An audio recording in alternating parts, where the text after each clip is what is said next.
Proteção contra a depressão e desânimo. Derek Prince Tradução. Parte 1. Vou lhes mostrar o remédio contra a depressão e o desânimo. Sou um pregador. Em minhas viagens ao redor do mundo, perguntando às congregações, aprendi que a depressão e o desânimo são os dois inimigos mais comuns do povo de Deus. Mais uma vez, quando se trata de depressão e desânimo, é uma questão espiritual que controla nossa mente. Quero ler as palavras do Senhor Jesus aos seus discípulos no Evangelho segundo São João, capítulo 14, versos 16 e 17. Pouco antes de ascender ao céu, e eu rogarei ao Pai, e Ele vos dará outro Consolador, para que fique convosco para sempre, o Espírito de verdade, que o mundo não pode receber, porque não o vê nem o conhece, mas vós o conheceis, porque habita convosco, e estará em vós. O termo Consolador tem muitas traduções,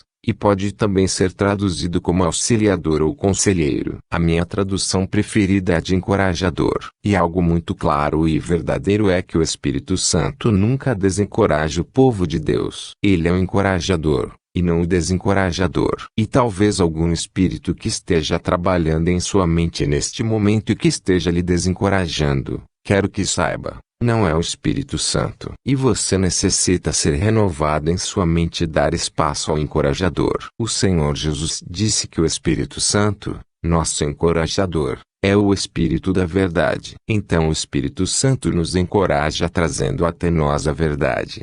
Satanás é um mentiroso e ele nos desencoraja dizendo mentiras para nós. E, por esse motivo, muitos cristãos acham-se em estado de confusão mental, pois uma vez ouvem ao Espírito Santo, que traz a verdade, mas em outra ocasião param de ouvir a voz de Deus e passam a ouvir a voz do inimigo, que é cheia de mentiras e desencorajamentos. Um modo de discernir, apesar de já ter mencionado, mas quero enfatizar. O Espírito Santo nunca nos desencoraja. Ele pode nos repreender ou mostrar-nos nossos erros, mas nunca nos desencoraja. O resultado final é sempre positivo, nunca negativo. Se houver talvez agora mesmo em sua mente alguma força dizendo que você não é bom, que você não vai conseguir, que você não pode fazer, você é um fracassado, que Deus desistiu de você, deixe-me garantir a você que não é o Espírito Santo que diz isto e que esta não é a verdade. É uma mentira. O Espírito Santo vem com a verdade.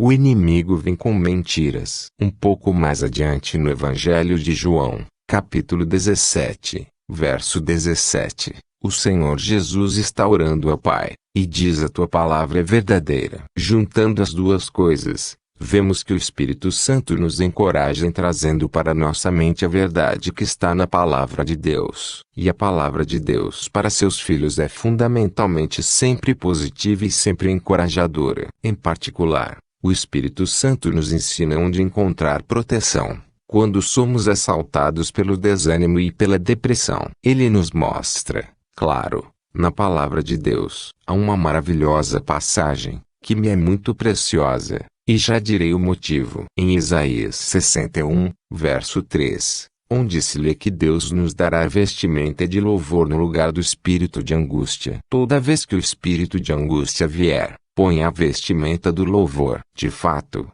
o que tem de ser feito é viver com essa vestimenta. Pois uma pessoa que usa o seu tempo louvando a Deus não terá tempo para o desânimo nem para a depressão. Concluindo, quero ilustrar a verdade que dividi com vocês a partir de minha própria experiência. É a verdade sobre como nos defendemos contra o desânimo e a depressão. Por muitos anos, quando eu era um jovem pregador, eu tinha uma tremenda batalha contra a depressão. Em outros assuntos eu era bem-sucedido, mas eu nunca me saía bem quando lidava com o problema da depressão. Parecia que era uma coisa que vinha sobre mim com uma névoa escura e me envolvia, descia pela minha cabeça e meus ombros, e me isolava da minha esposa, da minha família e dos membros da igreja. Eu me sentia cada vez mais tragado por essa névoa, com um senso de desesperança. Uma sensação de que eu nunca venceria aquilo. Parecia que algo me dizia que os outros conseguem, mas eu não conseguiria. Que eu havia conseguido chegar até ali, mas dali não iria mais adiante. E eu lutei contra essa situação muitas horas. Fiz tudo o que sabia. Eu orei, jejuei, li a Bíblia, mas mesmo assim nunca conseguia vencer aquilo definitivamente. Até que um dia, eu estava lendo a Bíblia e, graças a Deus eu a lia, até que cheguei na passagem que mencionei anteriormente, de Isaías 61, verso 3, onde diz que Deus nos dará a vestimenta do louvor no lugar do espírito de angústia. E, quando li essas palavras, algo dentro de mim pulou e me disse: este é o seu problema. E, nesse momento, por revelação na leitura da Bíblia, que eu não estava lidando apenas com uma atitude mental nem psicológica, mas que eu tinha um inimigo pessoal, uma pessoa invisível do mundo espiritual. Nota: o pregador define demônios como sendo pessoas sem corpo material, o espírito de angústia e de pesar, que sistematicamente assolava minha mente. Clamei pelo nome do Senhor Jesus e Deus me libertou daquele espírito de angústia. Estava liberto. E Deus me mostrou que para manter-me livre, eu tinha que fazer aquilo que venho recomendando a você, que eu tinha que me vestir com a vestimenta do louvor, que eu tinha que parar de pensar negativo, de resmungar, de demonstrar medo, ansiedade, que eu tinha que me voltar para a Bíblia e toda vez que eu confrontasse um problema, eu tinha de encontrar a solução para aquele problema nas Escrituras e citar isso corajosamente e agradecer e louvar a Deus por isso. Eu não podia mais me dar ao luxo de ser um pessimista. Esse seria um caminho certo para derrotar meu inimigo. Aprendi a colocar um capacete de esperança em minha mente e me vestir com a vestimenta do louvor e com isso, cheguei a um lugar totalmente seguro contra essas forças malignas da depressão e desânimo. Parte 2. No livro de Jeremias,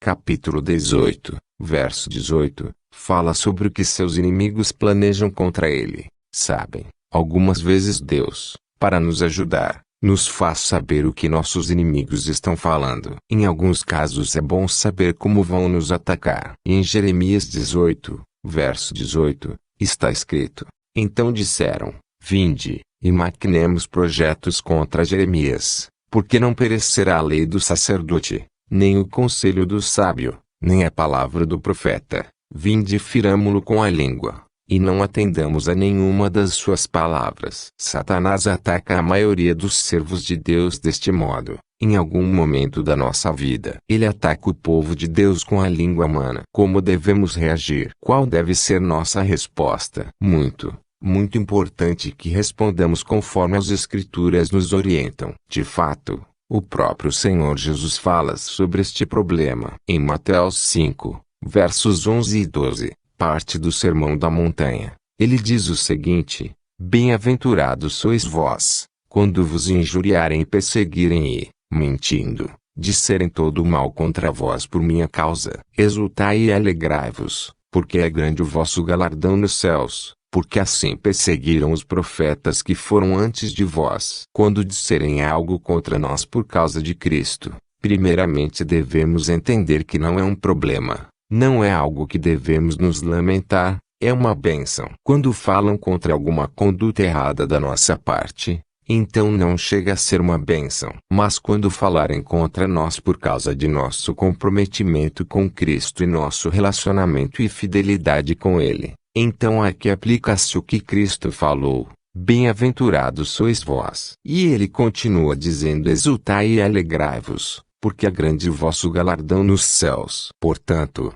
esses inimigos na realidade estão prestando-nos um grande favor. Eles provavelmente não percebem isso. Aliás, eu acredito que eles não percebem de fato, mas na realidade eles estão acumulando uma riqueza no céu para nós. Não tente pará-los, deixe-os livres, porque quanto mais eles o fizerem, maior será sua recompensa no céu. E o Senhor Jesus ainda acrescenta que assim o fazendo, estamos seguindo o caminho dos profetas. Foi assim que trataram o profeta Jeremias. Alegre-se, você será recompensado no céu. Esta é a primeira proteção e a reação correta. E, quando estamos escondidos em Cristo, estamos cobertos por sua justiça. Este é um pensamento muito lindo, se pode compreendê-lo em sua totalidade. Em Isaías, ele diz: Deus, conceda-nos uma vestimenta de salvação, e o manto de justiça. Então, uma vez dentro da salvação de Deus, Temos também o manto da justiça. E não é a nossa justiça, mas a justiça de Cristo que recebemos por fé. E estamos totalmente cobertos por esse manto. Todos os nossos pontos francos em nossa conduta e caráter estão cobertos por esse manto. Isto é o que o apóstolo Paulo nos diz em 2 Coríntios 5, verso 21. Aquele que não conheceu o pecado, o fez pecado por nós, para que nele fôssemos feitos justiça de Deus. Vejam, nele, o Senhor Jesus, tudo depende de nosso relacionamento com Cristo. Quando estamos escondidos nele, estamos no lugar secreto. E quando estamos no lugar secreto, estamos cobertos pela justiça de Deus em Cristo. Portanto, quando as pessoas estão nos criticando ou nos atacando, com base em nosso relacionamento com Cristo, eles não estão criticando a nossa justiça, mas sim a justiça de Cristo. Nós estamos protegidos. Nós não temos que nos basear em nossa justiça. Nós não temos que responder por nós mesmos. Porque quando atacam a justiça de Cristo, que nos cobre, então Deus entra na questão e Ele próprio lidará com as pessoas que criticam. Isto está claramente dito no livro do profeta Isaías, capítulo 54, verso 17.